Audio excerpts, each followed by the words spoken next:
कुछ कहानियां सिर्फ इतिहास बताती नहीं, बल्कि उनकी खुद की भी एक कहानी होती है। आज हम एक ऐसी ही अनोखी किताब चचनामा के सफर को समझने वाले हैं। तो चलिए शुरू करते हैं इस सफर को। सबसे पहले ये समझते हैं कि आखिर ये चचनामा है क्या चीज। देखिए, चचनामा का मतलब तो सीधा सा है, चच की कहानी। लेकिन इसका एक और नाम भी है जो काफी कुछ बता देता है। फतेह नामाए सिंध, यानी सिंध पर जीत की दास्तान। अब इन नामों से ही अंदाजा लग जाता है ना, कि इसके पन्नों में कितनी बड़ी बड़ी घटनाएं दर्ज होंगी। और ये समझना जरूरी है कि ये कोई आम किताब नहीं है, बिल्कुल नहीं। अगर हमें 7वीं और 8वीं सदी के सिंध को जानना है तो अकेला चचनामा ही सबसे सबसे जरूरी सोर्स है। इसके बिना तो सोचिए, इतिहास का एक पूरा चैप्टर हमारे लिए अंधेरे में ही रहता। तो इस पूरी दास्तान के स्टेज पर समझिए 3 मुख्य किरदार हैं।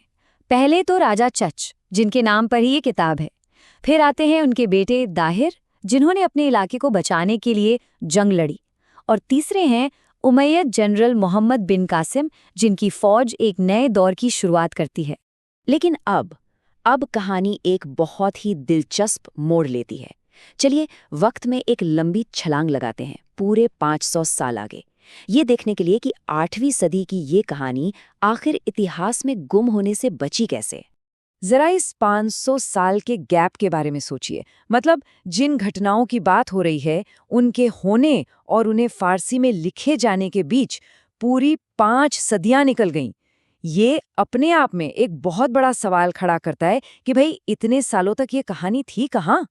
और इस मिस्ट्री को सुलझाने का जिम्मा उठाया एक शख्स ने, जिनका नाम था अली कूफी। साल था 1216।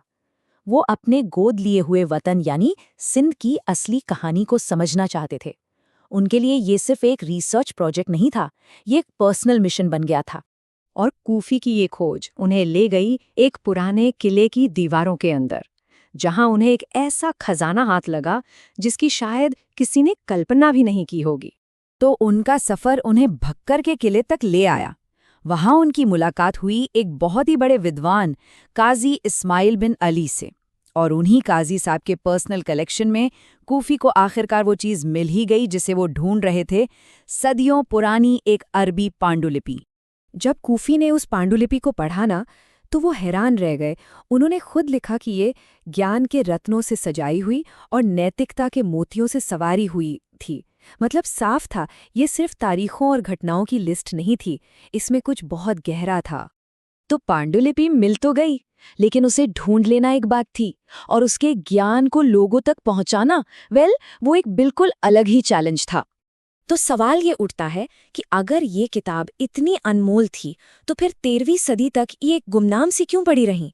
आखिर इसका राज क्या था? इसका जवाब एक सिंपल सी भाषा की दीवार में छुपा था। देखिए, जो ओरिजिनल मैन्युस्क्रिप्ट थी वो थी हिजाजी अरबी में। ये एक ऐसी बोली थी जिसे 13वीं सदी के सिंध में शायद ही कोई पढ़े या समझ पाता, क्योंकि उस दौर में इल्म और अदब की भाषा तो फारसी थी। तो समझिए, ये किताब एक ऐसे ताले में बंद थी जिसकी चाबी ही खो गई थी। और बस यहीं पर अली कूफी ने वो कदम उठाया जिसने इस इतिहास को हमेशा के लिए जिंदा कर दिया।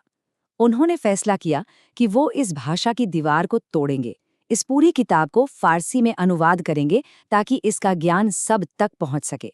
लेकिन कहानी यहाँ खत्म नहीं होती।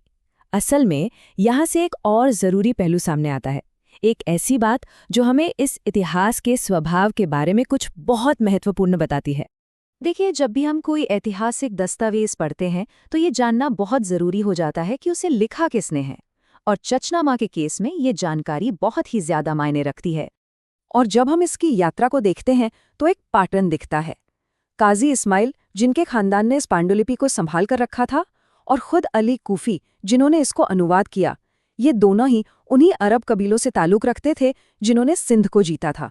इसका मतलब बिल्कुल साफ है, चचनामा हमें इतिहास का वो वर्जन बताता है जो जीतने वालों ने लिखा। ये विजेताओं के नज़रिए से लिखा गया इतिहास है। ये हमें याद दिलाता है कि इतिहास कभी सिर्फ तथ्यों का कलेक्शन नहीं होता, ये हमेशा एक कहानी होती है। और हमें हमेशा ये सवाल करना चाहिए कि आखिर ये कहानी सुना कौन रहा है। तो इस कमाल के दस्तावेज की पूरी यात्रा से हमें क्या सीखने को मिलता है? तो ये है चचनामा की विरासत, एक 8वीं सदी की अरबी कहानी जो 500 साल बाद खोजी गई, फिर 13वीं सदी में फारसी में अनुवाद हुई और हम तक पहुंची। ये पूरा सफर हमें एक ही बात बार बार याद दिलाता है कि यह जीतने वालों की आवाज है। और चचनामा का ये सफ़र हमें एक अहम सवाल के साथ छोड़ जाता है। जब भी हम इतिहास के पन्ने पलटते हैं तो असल में हम किसकी आवाज़ सुन रहे होते हैं?